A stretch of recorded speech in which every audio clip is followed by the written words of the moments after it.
Si nous sommes ici ce soir, c'est parce que les politiques menées aujourd'hui contre la crise engendrent la précarité et renforcent la violence économique qui frappe les séropositifs.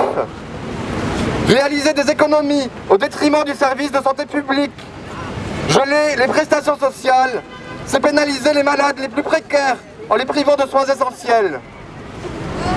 La tarification à l'acte, la loi HPST et les manquements récurrents aux formes les plus élémentaires de démocratie sanitaire provoquent d'ores et déjà des fermetures de services de prise en charge VIH, mettant en péril le suivi de nombreux séropos.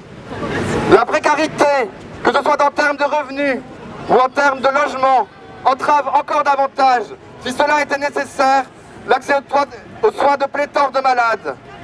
Aujourd'hui en France, un séropos suivi à l'hôpital sur 5 rencontre des difficultés financières pour s'alimenter, sans que jamais le gouvernement ne se soit engagé en faveur de la revalorisation des minima sociaux. À tout cela s'ajoutent encore les politiques discriminatoires et sécuritaires qui aujourd'hui, comme il y a 5 ans, constituent un réel obstacle à des soins de qualité. Toujours plus de malades sont expulsés vers des pays où ils ne pourront pas être soignés. Les clients des travailleuses du sexe seront bientôt pénalisés avec les mêmes conséquences que le délit de racolage public instauré par Nicolas Sarkozy. L'accès aux soins est toujours aussi difficile pour les malades incarcérés. Pour s'opposer à tout cela, se mobiliser est nécessaire. Et c'est pourquoi nous marchons aujourd'hui pour réclamer la fin de tout ce qui entrave l'accès aux soins. Le sida, on a, la retraite on l'aura pas, la sécu on l'aura plus, le PF on n'en peut plus. Clients pénalisés, plus d'assassinés, clients pénalisés, plus d'assassinés.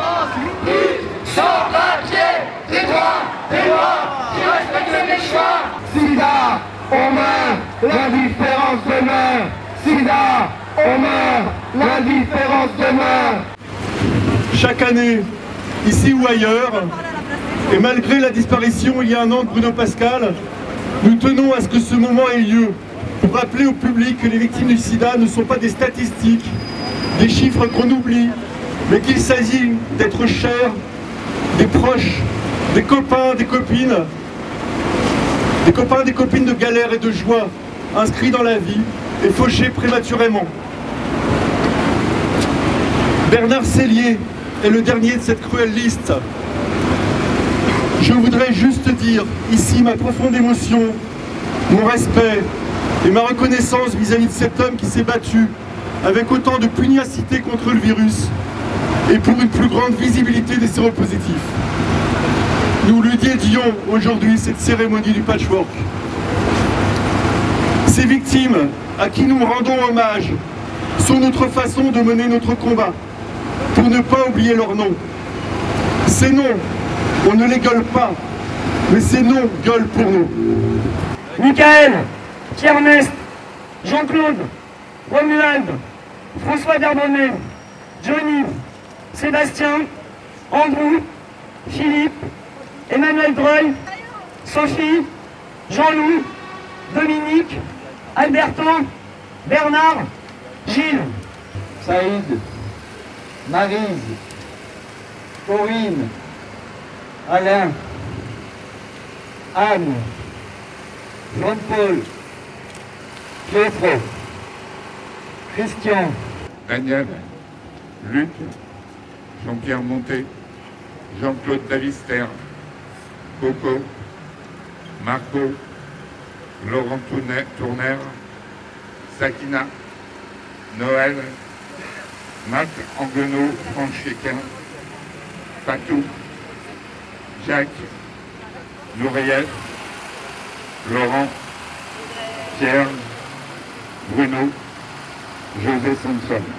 Louis Falco, Guy Bernard, Éric Bloquel, Désiré, Joël, Ali, Frédéric, Noara, Rachid, Patrick Gasson, Marc, Thierry, Patrice Thompson, Louz Vélé, Jackie Parizeau, Stéphane, Rémi Darne, Émile, Frédéric, Ludovic Thévenet, Domi, Sandrine, Sophie, Bernard Grumelon, Gérard, Karim, Bernard Chavenon, Éric, Mina, Micheline, Damien, Noémie, Marie-Louise, Tiffany,